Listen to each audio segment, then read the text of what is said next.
Forrest, you ready? Yes. Select. Call to order the regular meeting for the Tonnessee USD 464 Board of Education for Monday, November 11th, 2024. Please join me in the Pledge of Allegiance.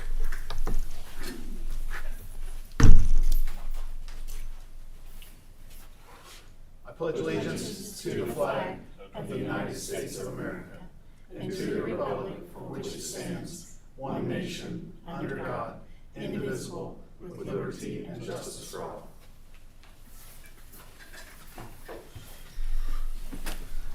All right. I have one amendment to the agenda. We need to remove action item 5.2, approval of policy updates, and push that to the December meeting.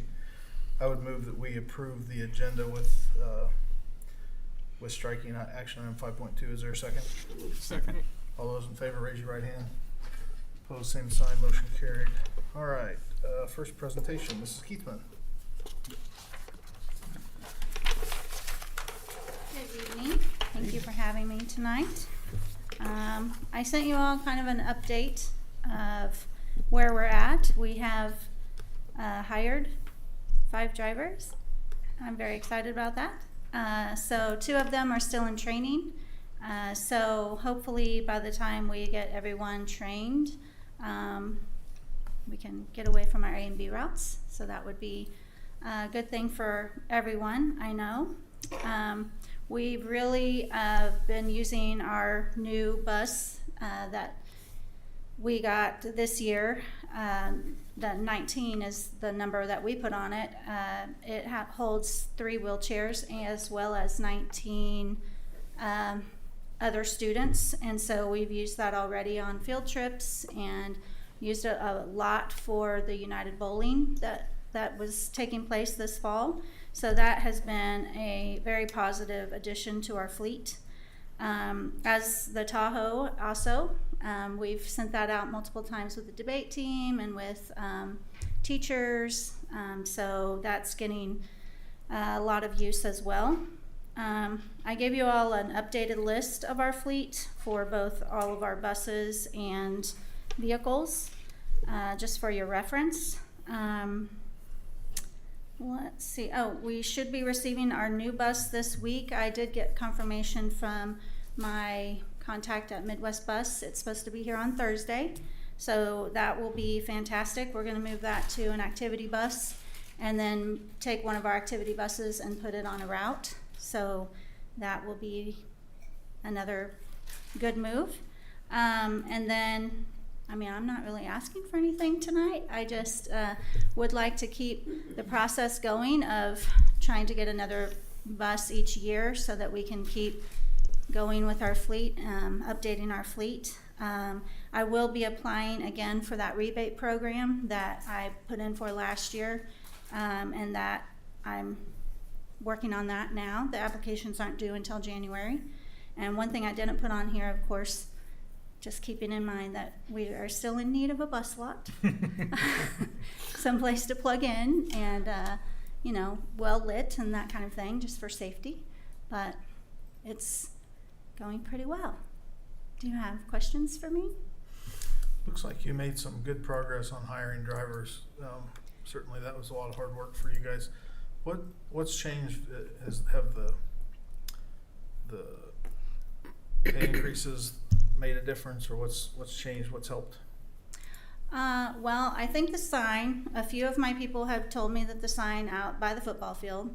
I think also the going out on our Instagram or Facebook page, those kinds of things as well. We also have 2 drivers who are getting referral bonuses, so that's helped also. So it's been kind of a combination of different things. Good. I'm sure that the pay increase helped a lot as well. So thank you for that. Sounds like a lot of factors. So good, and congratulations. Thank you. Any other questions? Thank you. Okay, Thanks, Jill. you're welcome. All right. Presentation 1.5, Mrs. Brown. You guys did get this digitally, but I thought that I would just give it to you guys as a handout as we just kind of work our way through the details. Thank you. Um, Thank you. It's one of those things where it's kind of no news is good news.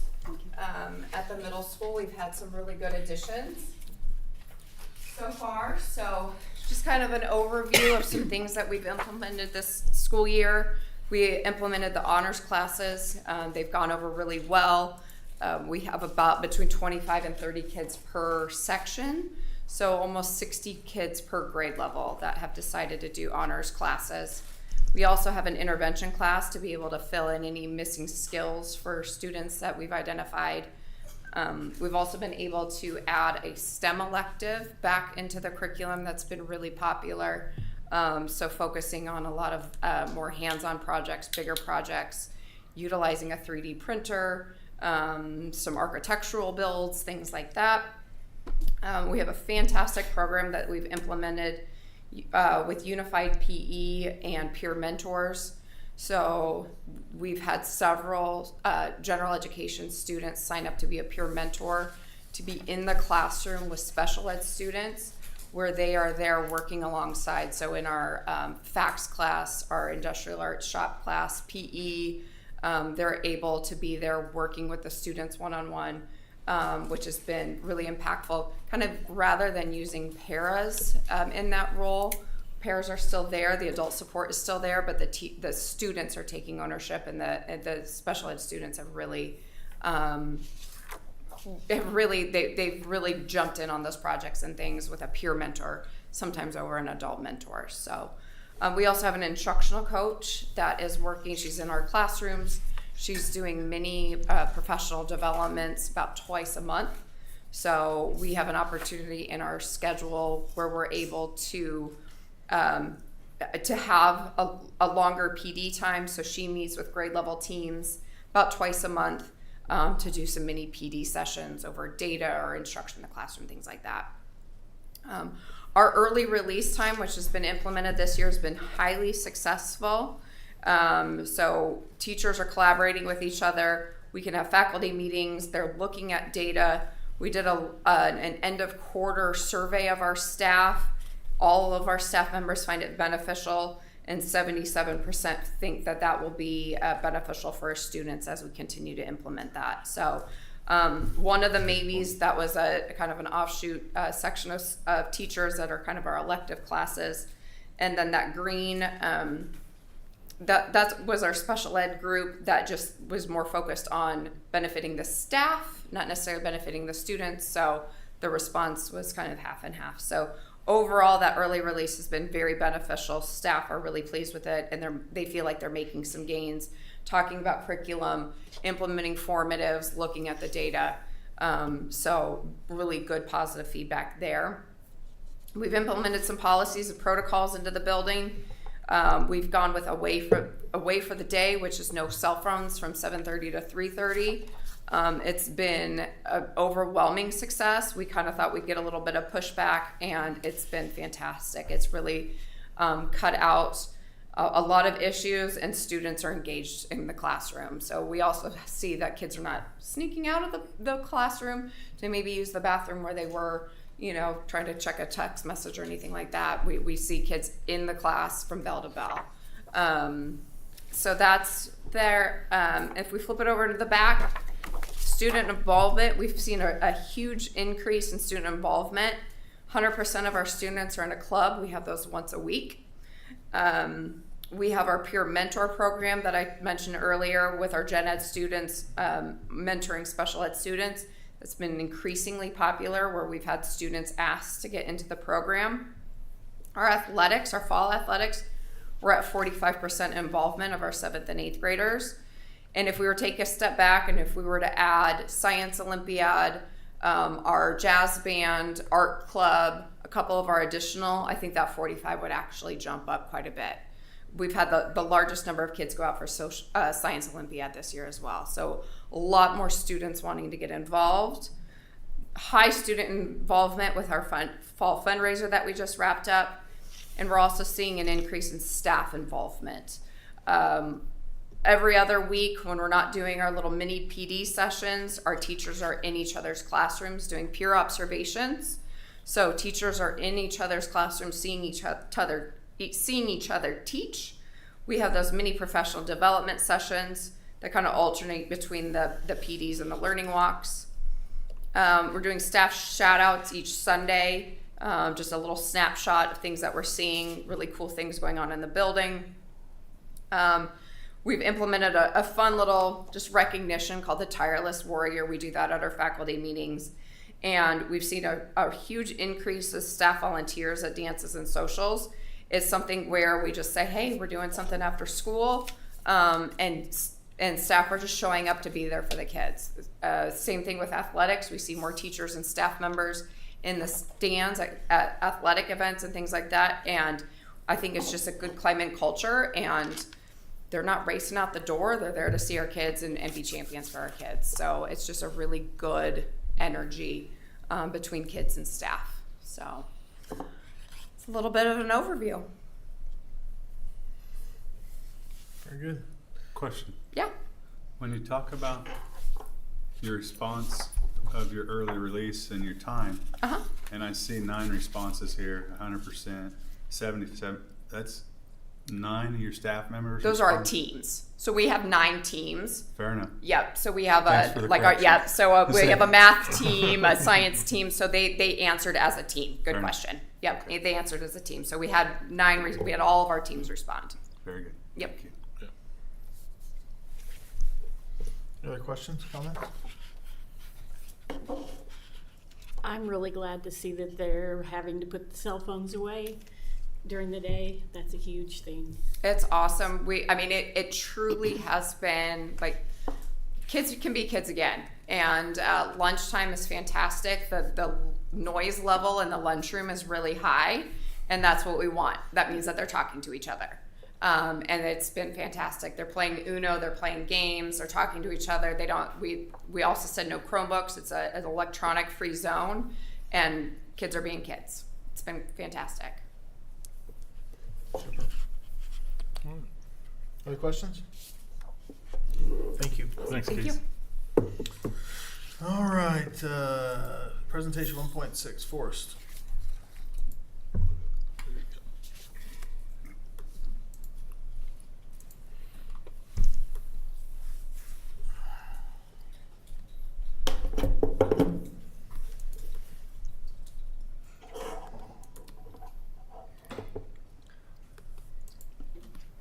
This switches over.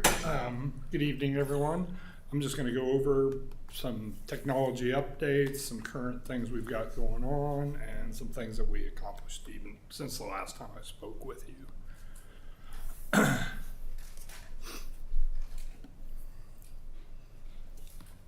And I also sent this guys to you. I also sent a copy of a map of our fiber for the district, and I'll talk about that at the end. So some things that we have done recently, we did upgrade the high school technology lab. That used to be our CAD lab at the high school. It's Mr. Fulgren's, pretty much his lab now, with new desktops, new monitors for his technology classes, and he's also working on having some esports and stuff going on. I know later in the year we even have a Special Olympics esports competition or a tournament going on in that lab. I think it's in April or March.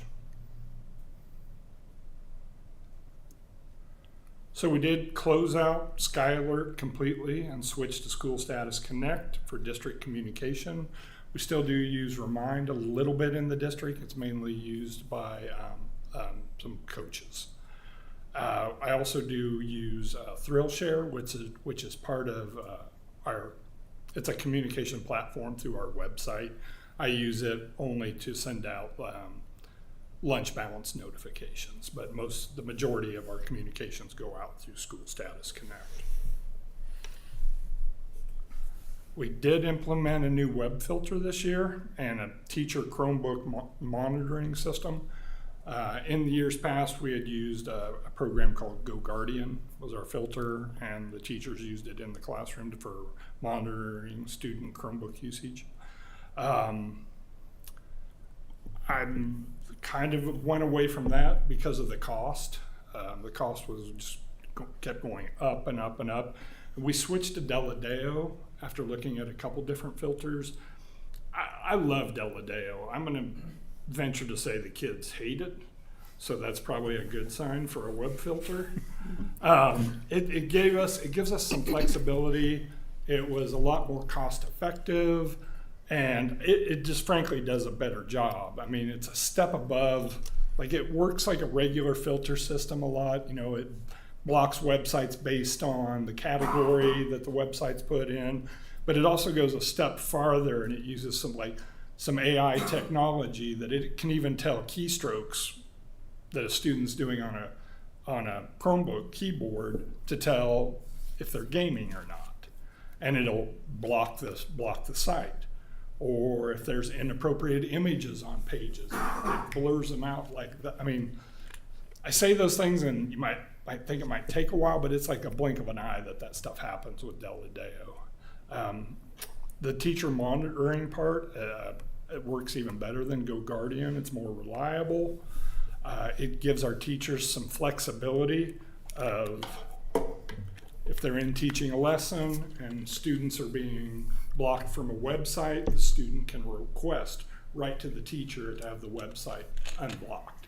If the teacher feels that it's appropriate, he or she can unblock it for up to 7 days if they want. And then if they want it permanently unblocked, well, we encourage them to put in a help ticket, and then we can permanently unblock it if it's a good site. We did upgrade the Promethean boards and projectors at TES with interactive displays from a company called Newline. I did the presentation last year when we purchased those. It's been great. And Newline, I think we ended up getting almost 95 TVs from them because we did buy some TVs for digital signage also. So I think we did have 2 that had issues, and Newline just replaced them very quickly. We also put 2 of the new lines in the middle school for digital signage just recently, within the last month. One thing that I kind of like, and this is Newline for training wants to do it like this, which has worked really well so far. They started out the year doing all the teachers on a webinar. They go through the training. Believe me, it's a lot of material they cover. We do record the training, and then the training's put in a shared drive, so teachers can always go back and watch it again and reference it. Newline is also sending a person out here on January 7th for in-person training. He's going to be here for about 4 hours and just training small groups in the elementary school, answering, they want the teachers to use the devices for a while because now, they're going to have questions about it, and that's what he comes in for. The thing I really love about this company is they will come do that as much as we want. If I want every year to have them come back in person and train the new teachers, they'll send somebody. They're based out of Texas, so it's been great so far. So I am looking at upgrading the district's current phone system. Our phone system is kind of getting to its end of life. In fact, it's a Cisco system. Cisco will not even sell us any more licensing. If we want to add another phone here or there, they won't, we're kind of locked in, I think, at 240 phones, and that's it. They won't sell us any more licensing until we completely upgrade our system. So, and it has been probably 10 years.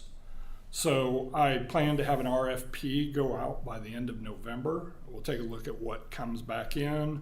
I'm sure I'll be talking about this more throughout the year. And then we hope to implement the project summer 25. So save the best for last, guys. So this started about a little over 2 weeks ago. I just happened to stop by my office to drop something off, and I noticed the phones were not online. So I'm like, okay, what's going on? So I started checking some other lines, no network connection, no internet, everything was down. Here and at the high school, went to the elementary school and middle school, everything was fine there. So I started, of course, like looking at my own equipment first to see if I had something offline or something had gone down, and I couldn't find anything until finally narrowed it down to, we have, and I included the picture of how our fiber runs. It's a little different now. It used to run to the old tech building that's no longer here. When we did the construction, we had the fiber pulled back out to the street and then pulled into this building. So the fiber that connects us, the high school, central office, with the middle school, had gone offline. They refer to it as dark fiber because we're not using it as a direct connection out to the world. We're just using it as a connection to another building. But the middle school is crucial because the middle school houses all our servers and our internet connection from Midco. So I got on the phone with Midco because Midco has always helped us out in the past when it has come to fiber problems. They came out, looked at it, they traced it. So if you're going down 2440 and you turn on Washington Street to go to the middle school, if you look on that left-hand side, you'll kind of see the poles off to the side, and there's kind of that little gully down in there, and the poles will dip down in there and then way out the other side, probably half a block in a very tree area. So that's where the damage is. They don't know exactly where it is, but what their best guess is that it's probably squirrel damage. Apparently that's very common with fiber. I didn't realize that. And we have what's referred to, we have a 12-strand count, so we have 12 fibers running between the buildings. We only really most of the time utilize 2. 11 of the 12 had been broken, and we only had 1 connection left. And Midco helped at that time they brought in some equipment and were able to use that 1 fiber to get communication back up. And then they were going to work on more of a long-term solution. I mean, really, at first they had kind of said, hey, it's up on the poles, it's your private fiber, we really can't do anything. So, okay, I had a private company come from Kansas City down that very afternoon. They took a look at it. They didn't want to work on it because the fiber is kind of lashed together. Our district fiber is lashed together with Midco's fiber, and they're coax, and companies don't want to cut into that because they're afraid they'll end up damaging Midco's fiber. So, they told me really Midco should be handling it. I contacted Midco again, talked to them. They came out. They're like, okay, yeah, we're gonna help you, and that's when we got that 1 fiber connection working. The very next weekend, it went dead. I noticed it on Sunday at noon. It went out completely. Got a hold of Midco. Midco said they were going to come out that next day, and they brought a whole crew with them. So I will say, hats off to them because their response time was really quick. They came out Monday morning, and what they did is they kind of took our dark fiber out of the equation. They've got a fiber line running that same route, and they put us on they kind of spliced us into their fiber. So right now we're using their fiber for our communications with from here to the middle school.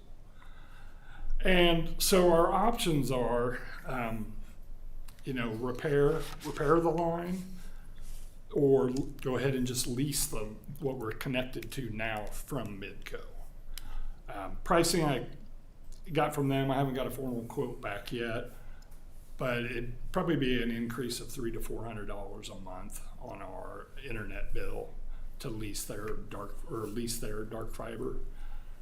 So to repair it is probably, either the whole line will have to be replaced, or they may be able to splice in at the corner of 24 and Washington and then run a brand new line down through those trees and all the way to the middle school.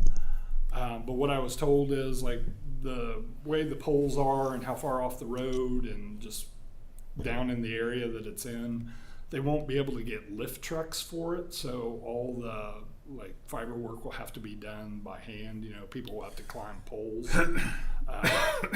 to put it up. It'll cost, you know, tens of thousands of dollars to replace that line.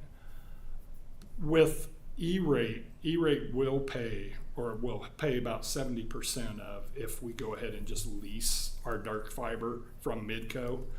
We can bundle it with our internet connection. They'll pay. Yeah, I think it's 70% right now. So if we wanted to replace it, I have to look at two things. Like, if the cost to replace it is way more than we would ever pay just leasing fiber, E-rate will want us to just lease fiber. They won't want to pay. They won't pay for the more costly one. My recommendation right now anyway, is I want to get some pricing on replacement, but I'm leaning toward leasing, at least for the time being. If we have trouble with the line, you know, the one good thing is Midco will come out and take care of it. And that fiber that they have in is, has an armored outside to the fiber, so it's less prone to being, you know, eaten by squirrels. I feel funny when I have to tell people that. So for the moment, we're piggybacking and using their fiber. That's the best connection that we've got. So that's all I have, unless you guys have some questions about it. Can you explain what E-rate is? And then- E-rate's federal funding that we get. Okay. It's a percentage based on. It comes from the department, the library. It's a kind of a odd thing. The funding comes from the library department. We apply for it. We get, I get all sorts of discounts. The federal government put it in place a long time ago to help districts with being able to fund things like internet connections. It pays for switches, access points. It used to pay for phone systems, and they've kind of dropped things that are eligible out of it. Like phone systems kind of went away, unfortunately. So basically the only thing we can use it for now is our internet connection is paid, 70% of it's paid by the federal government through this. Most of my switches, access points, all that stuff is still paid. I usually buy it with E-rate funds. We get so much funds every, I think it's a 5-year cycle. Like, I'm out right now, but next year the new cycle will start and I'll be refunded. So. Okay. And then second question, the decision point of owning our own versus leasing, why did we make the decision to own our own in the past? Is there any security concerns or anything? No, I don't think so. I don't think there is. I can't speak to why they decided to go that route. It was put in 2007. I wasn't even here. I don't think that there's any security concerns, because honestly, the fiber that we're using for Midco is another 12-strand fiber, and we're the only ones using it. Okay. So, yeah, I don't think there's any security concerns whatsoever. I think you just be sure and weigh in kind of the value of uptime as compared to the cost when you're making your final decision and recommendation, because Yep, absolutely. we saw how disruptive it might have been. It sounds like maybe it wasn't quite as bad as we thought it was going to be. Yeah, it wasn't. I mean, we kind of planned for the worst. Like, we planned for it to maybe be down the whole day, and I think both days it was up by 10 o'clock in the morning. Yeah, they came in and restored stuff pretty quickly. That's one benefit to, I think, leasing the fiber through Midco. Yeah, it sounds like it. Okay, thank you. Yep. Thanks, Paul. Presentation 1.7, Mr. Loomis.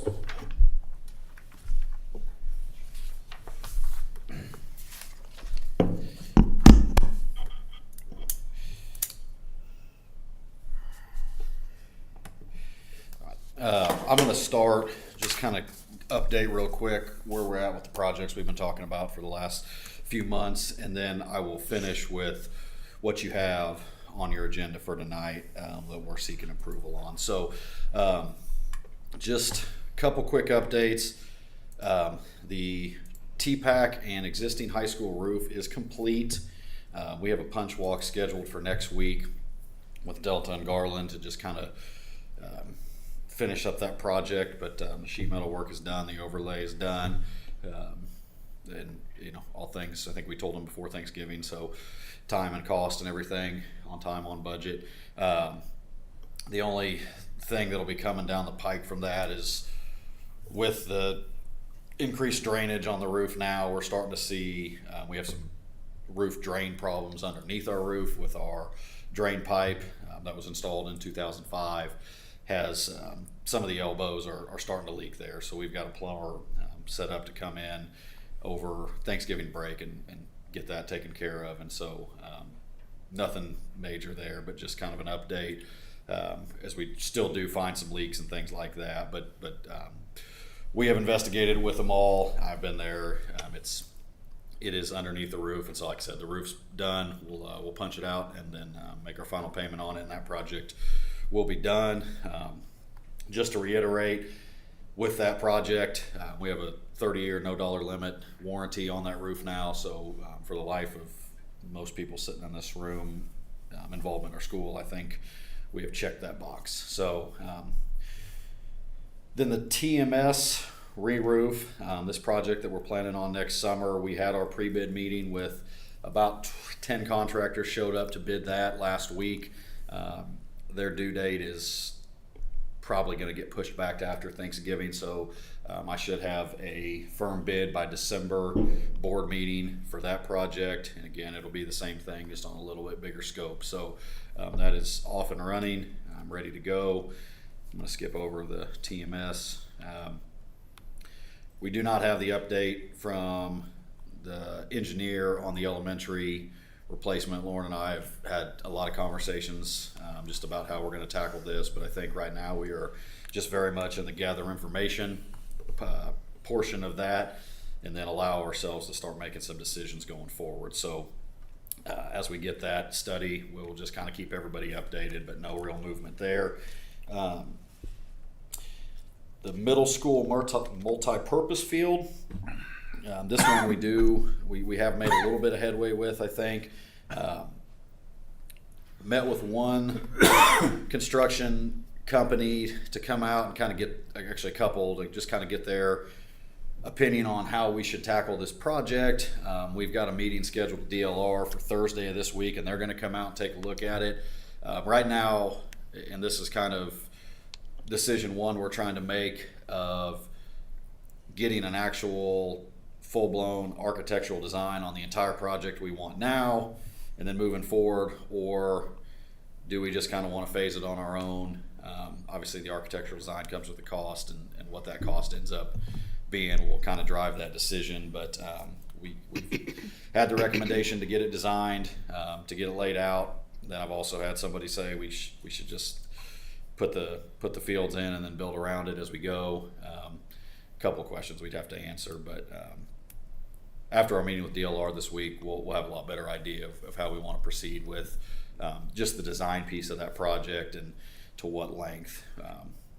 We will design it ahead of time, obviously with the intent of not spending money on something and then a year down the road in the phasing process tearing something out that we already put in, and obviously being conscious of all that. And then the last two, we're working with a couple people right now just to bid our parking lot replacement, and kind of trying to put together the plan for exactly what our expectation there is as far as bus drive lanes, asphalt thickness, the rest of the parking lot, seal coat and all that. So no real movement on that. And then the only thing with the district admin center parking lot we've touched base on the west side of this building is kind of along the lines of the middle school. We've brought up the idea of designing that property for a long-term plan for the district, and so that's something we're looking at in all this. That would include that parking lot, allow us to get that parking lot going, but also fit the footprint of what the long-term plan, whether it's 5 years or 20 years for the curve. So that's where that's at.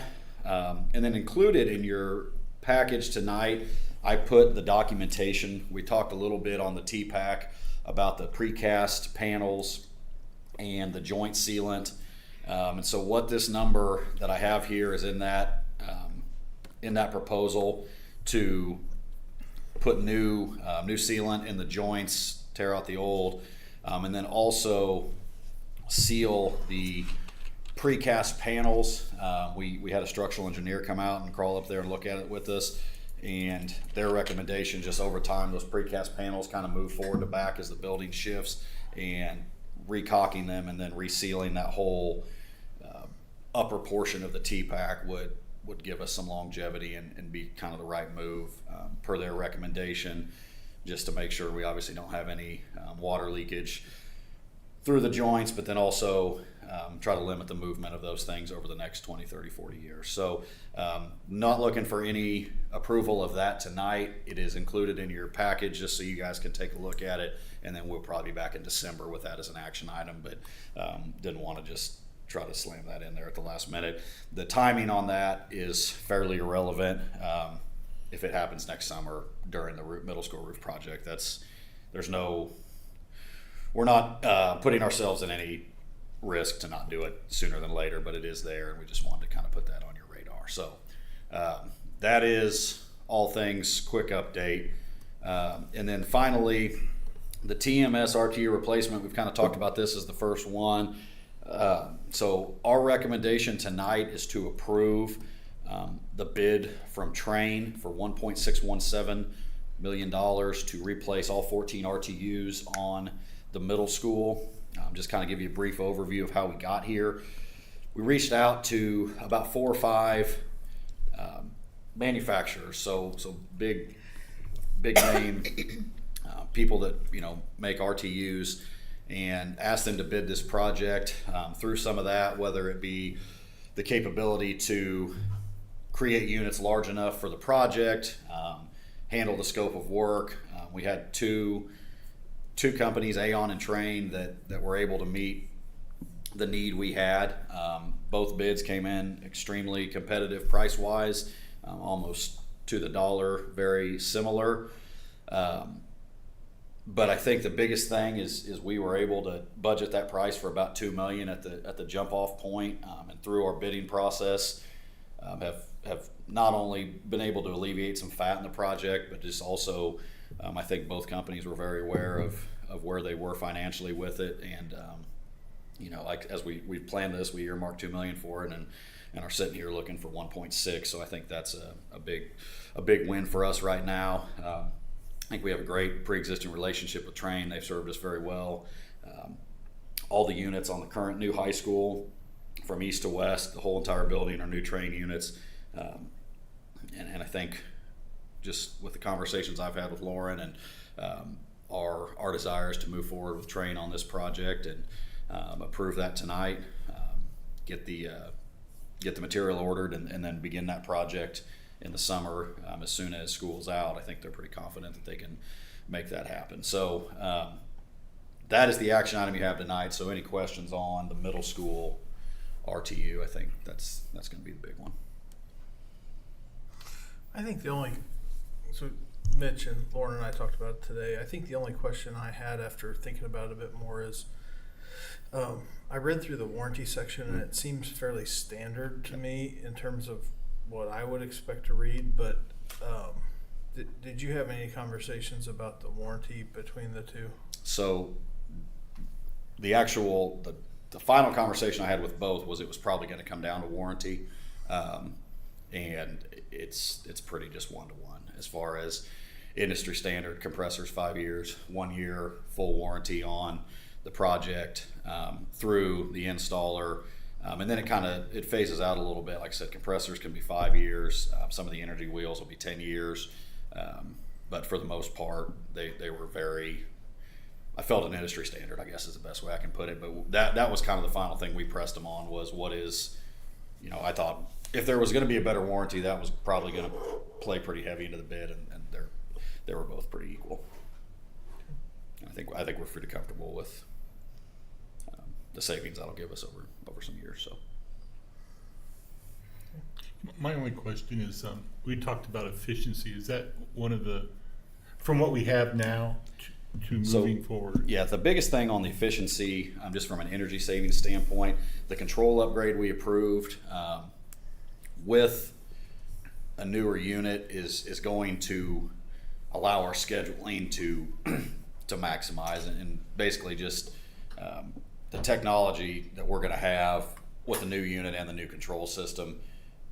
Again, brings us up to par with what we do at the high school. I'm able to schedule things a lot better. I'm able to really, keep it so that AC is not running 24/7, right? Or the heat's not running 24/7. And we've been able to do some scheduling things and work through some hiccups at the high school this year and make that conscious dive into making sure our units are not just, our buildings are occupied a lot more than I think you probably think, but also at the same time putting us in that unoccupied state. And this will, I think we'll see some pretty substantial savings there too. And then the newer technology will just allow, that is one big plus to train with their technology and their units.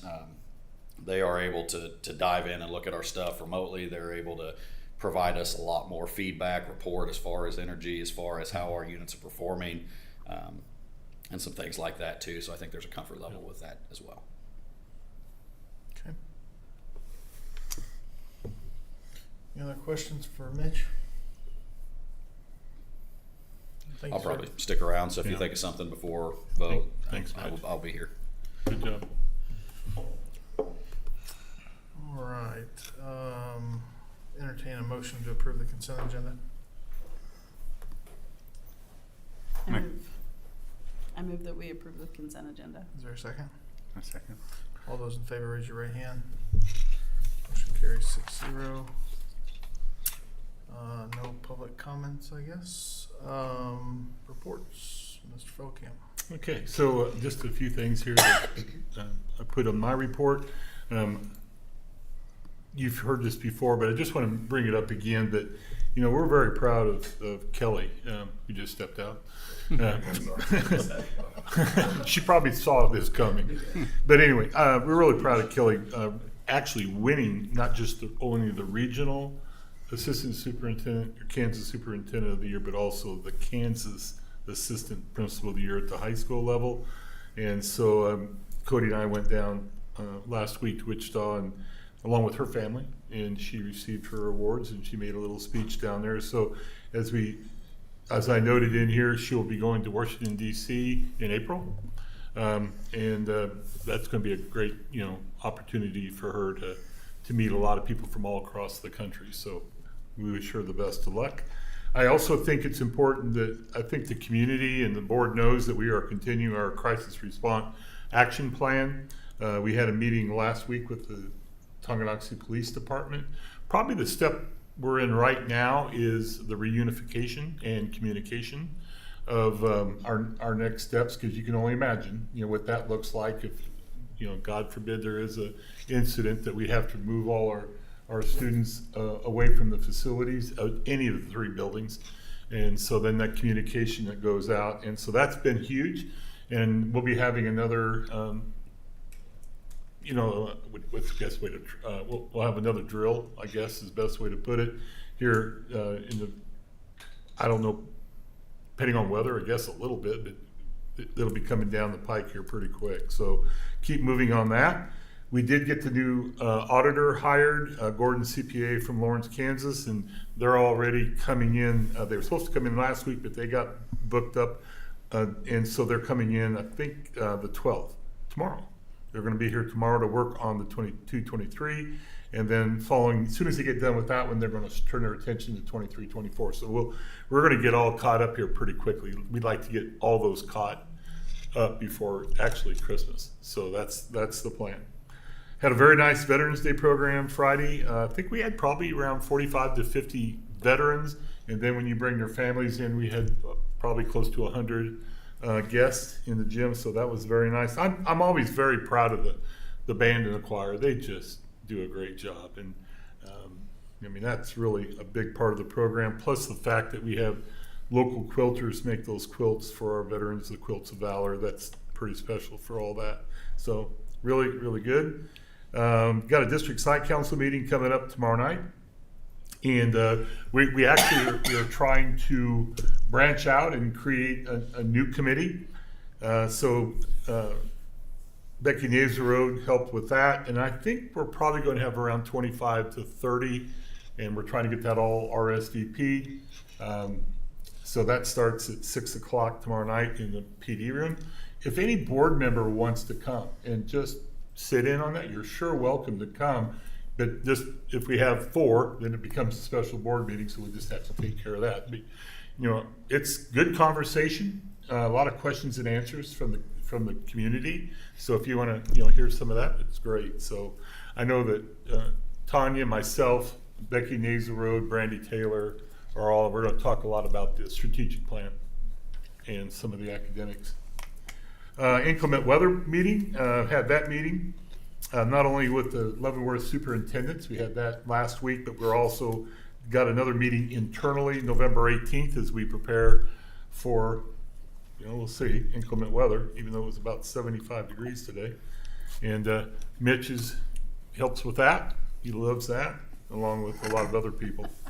So the only other thing I have is we are hosting the next Frontier League meeting, December 4th. Tonganoxie's hosting that. And we have invited, you might be interested in this, we invited Bill Faflick. And if you don't know who Bill Faflick is, he is the executive director of the Kansas State High School Activities Association. And we're going to talk about private schools and see how that goes. And so Baser might be interested in that, as well as Lewisburg, Paola, Tonganoxie, everybody else. So there we go. I give the guy credit for coming to the meeting. All right. Mr. Grattan said he'd like to be part of the inclement weather committee to go. Oh, is that right? Said he had 4-wheel drive and was up for the challenge. Yeah. Be a lot of folks disappointed. All right, thank you. I had one quick question Yeah. on the crisis response. I think it's been several months back you had talked with the police department about the potential to add maybe another resource officer through That was a grant. That was a grant, and Greg has not mentioned it since, so I don't think he filled out the grant. Okay. Yes, and that would be my update, because we have spoken several times since then, obviously, but he's never brought it up as far as enhancing. I know that they have some openings in their police department, so I don't know. If hiring is a factor. I don't know where they're at on that, but I probably should touch base on that. I just feel like it would be nice to have one at each campus. So. Anyway, thank you. Yep. Assistant superintendent report, Ms. Phelps. All right. I just included a copy of the newsletter that I sent out recently. I'll have these looking in this same format going forward. And I have a few updates based on that. The strategic plan we rolled out to all of our staff members last week. We provided cookies and balloons and copies of the strategic plan. So that was good. We will unroll the strategic plan to our district site council tomorrow. And then we have some information going out in social media and contacts that we'll send out to the rest of the public after that. And then we'll also have a page on our website that's dedicated to that. We are continuing to work on our frontline rollout. We have added employee evaluation management, so all of our evaluations now will be housed within frontline. And that, I think, is going really well. I think the principals and the teachers think it's easier to use. I've had good responses on that. We'll also have our classified staff evaluated in that system also, so Mitch will get to use Frontline and get going. It's a good way, an easy way to keep track of all the evaluations, and they're housed in one place electronically, so we're not having to dig for paper files or print off copies. We are working very hard on the recruiting and hiring piece. That we started with a kickoff meeting on October 29th, and then we had a general meeting with a large group of a lot of other school districts who are rolling out recruiting and hiring. And then we've had a meeting with our contact. It's been Audra and Becky and I. There's a lot that goes into this. There'll be at least 2 days a week that we will be meeting with Frontline and setting things up. And it sounds like a lot up front that we'll be doing this over, gosh, the next several weeks, 7 or 8 weeks. But as I went through a lot of the process today, there's a system where you log in and then you start kind of going through some pre-training on your own. There is a lot of setup that goes into it on the backside that most people won't see, but it allows us to set it up exactly like we want it. And there's a lot of things that are preloaded for us if we want them, but then we can tweak them as we want for our benefit. So there's a lot that will go on in just setting that system up, but once we unveil it and open it up, we'll be ready to roll. So probably what we'll do, we'll be ready to roll with this in early January, February. We may have to have 2 systems up and running at the same time, just so we make sure everything's working correctly. But as soon as we can, we'll shut off the old system and then work in the new recruiting and hiring system, which will then feed into the systems we already use: professional growth, absence management, and the evaluation piece. We'll also be adding Frontline Central, which there's some more information there about that. It would be a lot to try to add 2 new systems at one time and not overwhelm the 3 of us, Audra and Becky and I. So we'll delay Frontline Central just a bit, but we'll probably start rolling that in as we're activating the recruiting and hiring. So probably in January we'll start with that. Human resources trainings, I've provided a list there of the trainings that I've gone to so far this year. I will say they've been very good. Recruiting events, we've had some good ones. We had a really good one November 6th at Emporia State. It was fabulous. Found some really outstanding teacher candidates, a few of them that are graduating in semester that I would just love to snag and bring on. More that'll be graduating in the spring, and they'll have another career fair in the spring, so I'll go back again in the spring. But that was definitely a very worthwhile event. I've included a lot of employee recognition events. We've had the Kansas Horizon Teacher of the Year, and that's for staff members who've completed their first full year of teaching and then are into their second year. We've had 2 nominees for that, and for Kansas Teacher of the Year, we had 2 nominees for that, and everything has been submitted to the state, so now we just wait to see what awards our folks come up with. We've also unveiled something that really will be phased in toward the end of the year, beginning of next year, the T lapel pins. So Lauren can model his T pin that he's wearing. First year? Yes, the plain T will be for those who have survived their first year with us. And then there's a T with 1 jewel that will represent those who have survived 5 years with us, a red T with 2 jewels if you've made it through 10 years, and then with 3 jewels if you've made 20 or more years in the district. So we will start rolling those out and present those to staff as they earn them. Very Are cool you idea. going like backwards, so people have already been here 10 years, or are you gonna honor those people as well? We can, we'll start with just the new, but then we'll backfill. Yeah. We want to make sure we have enough pins to make it through the initial folks, and then we'll backfill as folks want them. I don't know how many people will want to collect all 3 or 4 pins. We'll just see, but they're welcome to have as many as they qualify for. Good idea. Any questions for Tanya? All right, so moving into the action items. So action item 5.1 is the approval of new warrant list items this week. I would move that we approve item 5.1. Is there a second? Second. All those in favor, raise your right hand. Opposed, same sign. Motion carried 6-0. We tabled action item 5.2, but just give you a quick rundown on it. So we've contracted with KSB to help us with our board policy.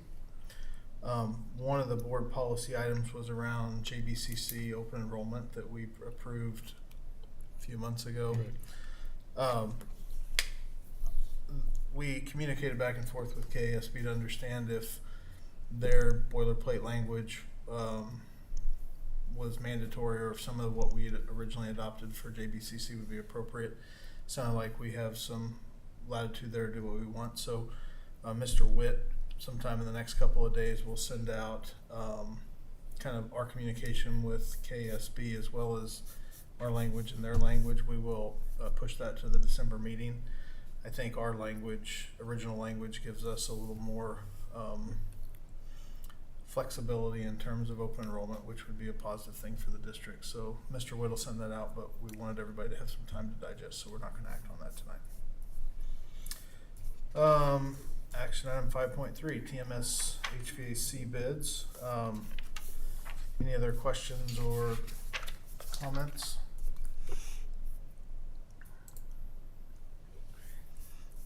None? All right, in that case, I would move that we approve the train proposal as presented, not to exceed, shoot, where'd the number go?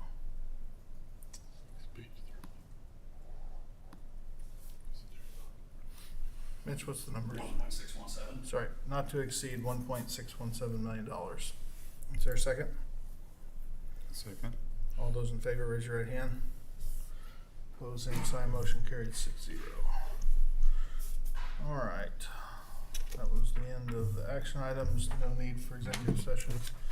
On general board discussion, so we do have Mr. Bothwell's empty board seat that we need to fill this evening. So the great news is we received 7 applications. One of them was a duplicate, so I believe there's actually 6 applications for to fill that seat. I will circulate those the answers to those applications to the board tonight. What I would propose from a timeline perspective, and certainly open to feedback, is that if there are any questions where we'd ask for clarification from the applicants, that we get those back to me by the end of the week this week, so that I can get those back to the applicants. Mr. Feldkamp and I had discussed doing a special board meeting December 2nd, so the week before our regular December board meeting. So we need to see if that's a scheduling conflict for any of the board members or any of the applicants. I think if it's a conflict for the applicants, we could continue that into the December regular board meeting on December 9th. Ask those applicants likely to, give them a couple of minutes to introduce themselves, and then we could have any follow-up questions for them from their application, with the goal that we would have an action item on our regular board meeting December 9th to elect another board member, and then they would join the board in January. It's kind of what we talked about, and I've talked with Angie from KASB, and she was okay with that process as well. So any feedback or concerns on that? Let's go over that one. So they would be due, any questions, we'd go back? I'll send it out. Yes, okay. So I'll send that timeline out to the board and the applicants, as long as we're generally okay with that Very good. process. Do take a look at December 2nd for a special board meeting.